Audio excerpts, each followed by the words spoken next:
After 14 years of uncertainty, one of Sault Ste. Marie's most notorious properties is finally on the verge of change.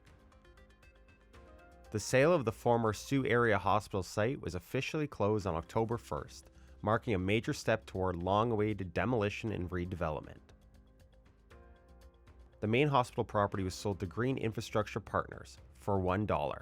In return, the developer will cover all demolition and environmental cleanup costs, with the city recovering funds and taxes.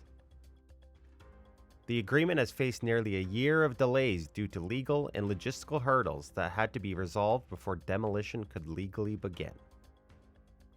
Here's City Council talking about the history of the property and what work was done to finalize a deal to get these properties finally sold. The property was costing us money when it was sitting idle, owned by Mr. Ferrari. I mean, it had become clear that Mr. Ferrari was playing the system. And the best we were ever going to do was make sure that if a boarded window came open, he was going to reboard it. And that was simply unacceptable for the balance or bulk of the community, I would say.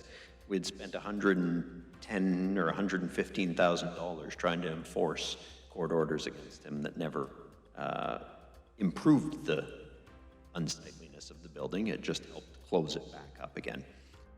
The city never owned this property. I'm not sure how many times any of us can repeat that, but the city never owned the hospital. It was owned by the Sault Area Hospital Board before the Sault Area Hospital Board moved to their new location, and they sold it. And they sold it with the general and plumber and renal building.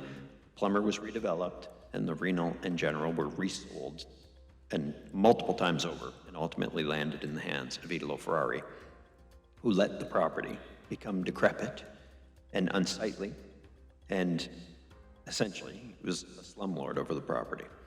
So it was this council that took the initiative that instead of spending more money on a regular basis than we were taking in taxes, we put out the initial investment to wrestle it from Mr. Ferrari, and we are going to get that investment back in somewhere between 6 to 12 years. The reason there's such a wide range is because if it's a 5-story building, it'll be different to rate of return than if it's a 10-story building than if it's a 15-story building. So at the minimum, 6 years, at the end of the next council term, this matter will be, this property will be generating funds, and at the longest, 12 years. So I think that for all the lack of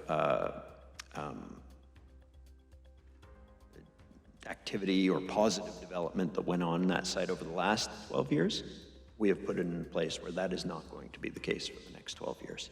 And so I think that staff and GFL and Ruscio deserve all the plaudits we can give them for putting in the work to get this deal done right and to get it done in much longer time frame than I think any of us had hoped it would, but it's here before us for approval. And I think it is a good deal that will achieve the result that we were going for. So.